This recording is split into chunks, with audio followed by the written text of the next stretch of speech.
5 seconds.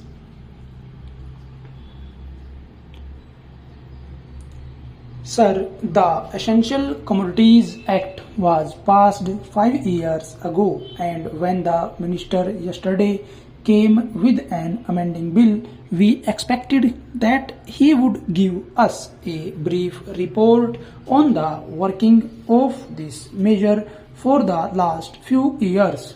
But unfortunately, we are kept in the dark in regard to the exact working of the act and the nature of the difficulties the minister is facing.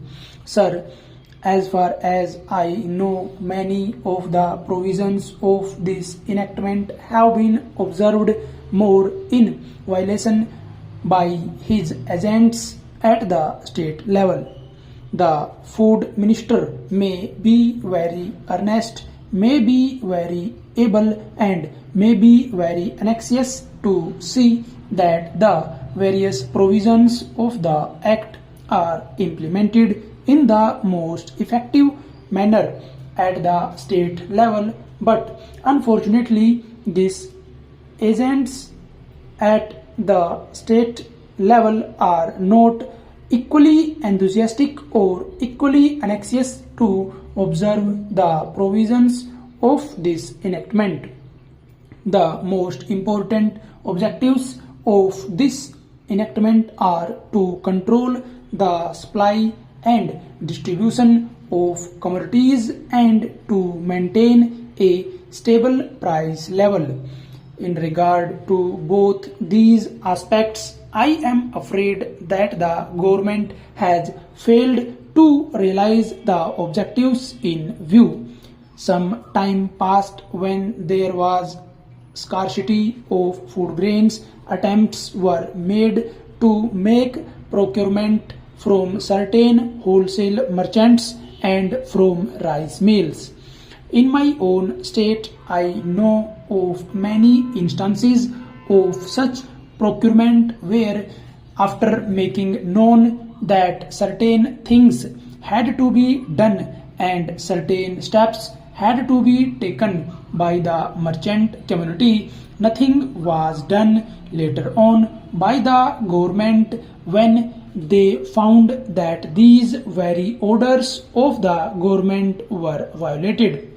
As a result of the violations, there was a consequent rise in the prices of food grains.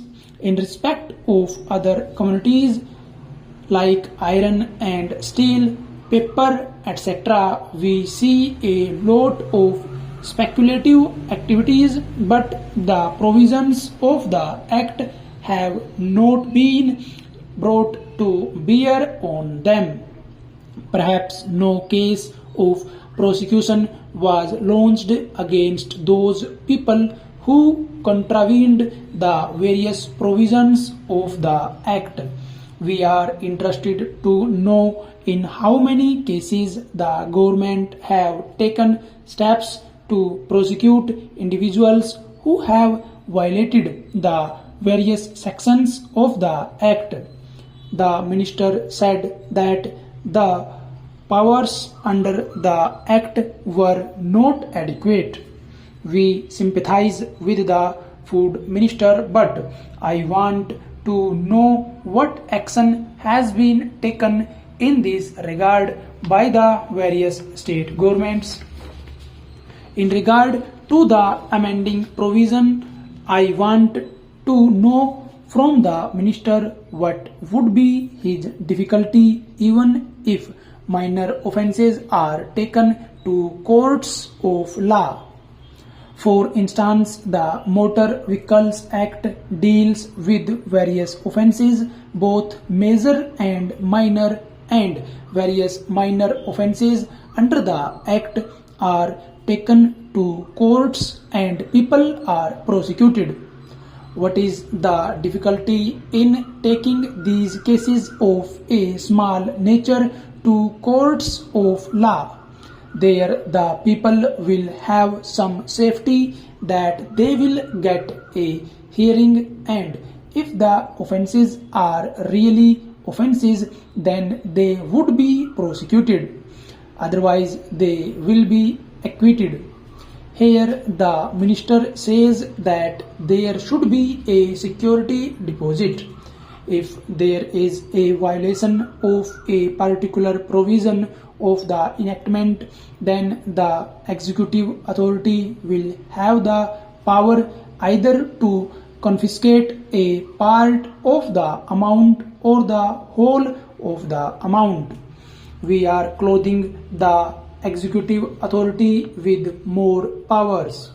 I do not grudge giving powers to the executive authority provided they are used properly and effectively and in a most fair manner.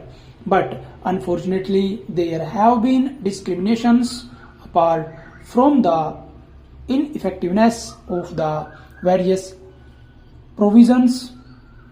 Wherever these provisions were used, there had been discriminatory use of these provisions against a few or in favor of a few. Normally, when officers are clothed with more powers, there is large scope for corruption. I feel that it would be desirable to avoid such malpractices, and it would be desirable, I think, that even for minor offences, the parties should have a chance to defend their actions.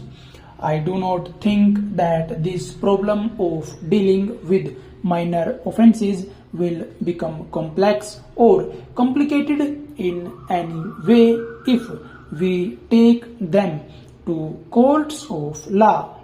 I want a reply from the minister in what way he is suffering from a handicap in dealing with minor offences or offences of a technical nature.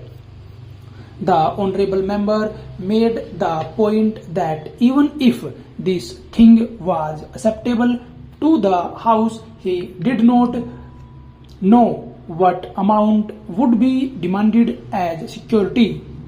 So the minister should tell us what amount is normally expected from a licensee in all cases and what the offences are which are of a technical or minor nature which he has in view. We are not told which are major offences and which are minor offences. Clarifications on these points are necessary. I wish that the Act which came into effect long ago was implemented properly. I know that the minister here is very earnest in implementing it, but his colleagues at the state level and at the central level are disappointing him. Stop.